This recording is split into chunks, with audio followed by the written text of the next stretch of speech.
Ya, musik memang punya berbagai macam style, berbagai macam gaya, termasuk ketika kita bicara tentang underground, identiknya memang dengan musik yang keras. Meskipun nama band yang mereka punya salah satunya adalah Angin Sejuk. Sejuknya angin kalau kebayangnya kayak enak sekali gitu ya. Tapi kalau kita menikmati musik undergroundnya sesejuk itukah?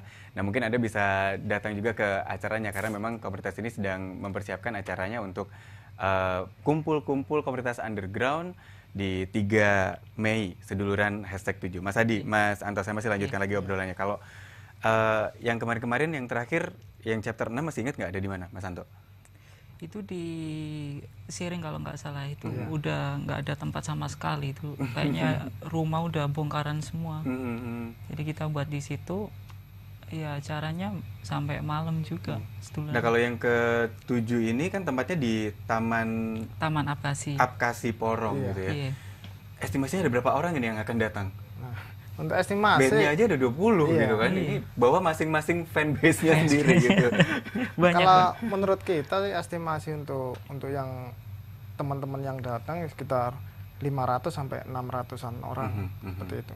Jadi karena yang dari pelajaran yang kemarin-kemarin mhm, waktu kita bikin acara seduluran-seduluran yang sebelumnya mhm. itu yang datang hampir mencapai 1.000 orang. Iya. Tergantung lokasi juga Mhm, dan juga hari dilaksanakannya. Kalau mhm. Sabtu Minggu memang hari libur Bisa ya, hari Relatif itu maksimal. lebih jadi banyak gitu ya. relatif Lebih lebih banyak. banyak. Mhm.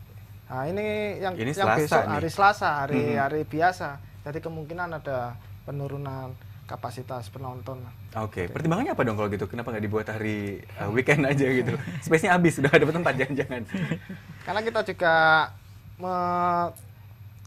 jadwalnya Mhm, kita mengatur juga teman-teman yang dari luar kota, luar pulau itu. mhm, mhm. Kebetulan bisa mampirnya hari itu, Jadi hari Selasa. nyocokin Hari Selasa, jadwal nyocokin gitu ya. jadwal. Nyocokin jadwal itu. Mhm. Jadi kita bikin pas hari Selasa. Karena setelah itu atau sebelumnya teman-teman yang dari luar daerah, luar pulau itu ada jadwal tour juga ke Oke. daerah-daerah Jawa Timur, daerah Jawa Tengah. Mhm. Jadi pas yang ada di Porong itu tanggal Tanggal 3 3-nya. itu. Tanggal 3 itu ya. Iya. Ya karena acara ini selain ini kalau misalnya pemirsa lihat yang di layar kaca ini bentuk-bentuk mereka ya untuk tampil gitu ya. Macam-macam ada yang bahkan alat musiknya pun juga lengkap ya. Ada yang nggak cuman sekedar gitar, drum, biola pun juga bisa dipakai gitu ya. Iya. Iya. Selain musik ternyata juga ada pameran untuk produk-produknya juga gitu ya. Iya. Siapa aja yang akan terlibat di pameran produk-produk karya mereka ini? Mas Anta mungkin atau Mas Adi? Mungkin saya tambahkan sedikit kalau ada pameran workshop itu ada sablon, Mhm, mungkin yang dikoordinir sama Mas Udin nanti. mhm, Itu nanti yang sablon dari t-shirt ataupun dari apapun bisa, pokoknya di sablon bisa. Terus yang craft paper itu nanti yang koordinir Didit. mhm, mhm.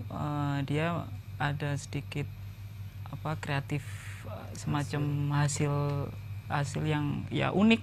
Kita unik, kita tonjolkan di tanggal 3 tersebut. Mhm, mhm. Mm. Itu dari Porong, sekitar Porong aja atau Porong, dari sekitar teman-teman yang Porong. lain juga? Iya, Kita dari Porong. Porong. Kebanyakan memang dari Porong. Mhm, Tapi ada juga dari Pasuruan, Mhm. Kabupaten Pasuruan yang ikut andil untuk memamerkan produk-produk mereka. Nah, Oke.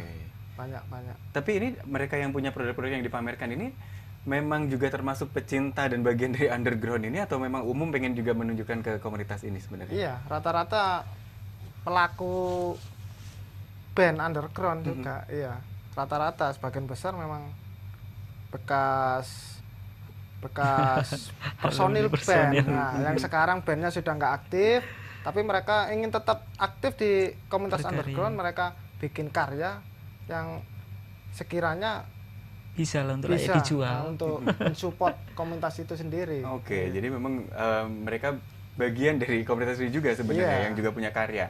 Tapi kalau bicara tentang underground, dari ceritanya Mas Adi sama Mas Anto dari SMA mereka sudah tertarik dengan musik underground bahkan sampai sekarang gitu. Ini mengenal usia nggak sih sebenarnya kalau ngomongin tentang underground ini?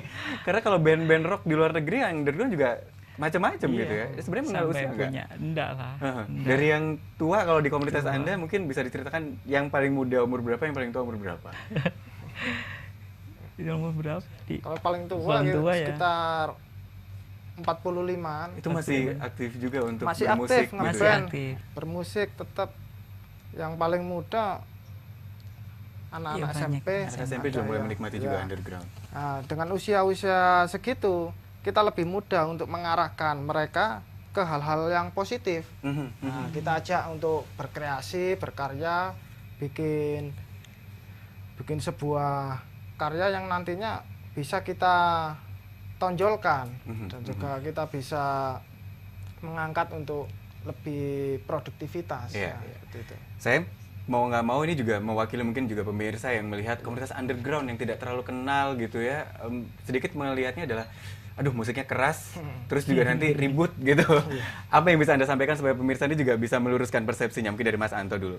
Oke, dari saya mungkin kita menunjukkan bahwa asumsi masyarakat itu yang selama ini dilihat dari media itu mungkin menurut saya salah, karena kita komunitas Noise Tower, kita tunjukkan yang positif, kita memang benar-benar berkarya di situ.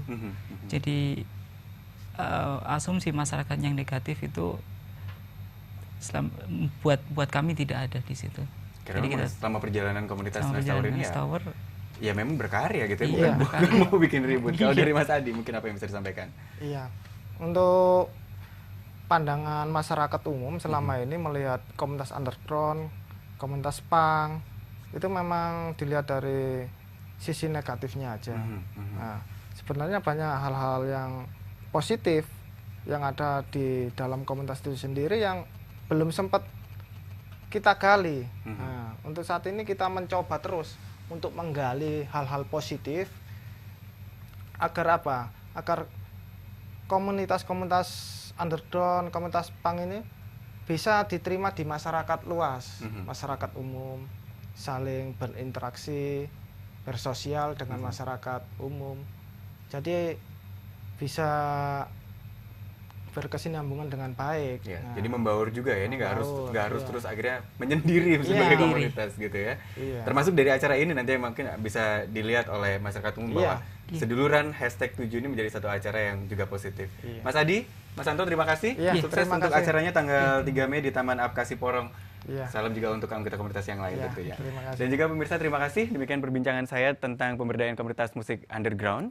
Mudah-mudahan ini bisa menginspirasi Anda para pemirsa juga untuk tahu ini bagian dari musik yaitu underground. Nah, untuk selanjutnya rekan saya Merinda Surya masih akan menyampaikan sejumlah informasi menarik lainnya. Di antaranya ada informasi inovasi baru mahasiswa asal Surabaya membuat ekstrak kulit durian.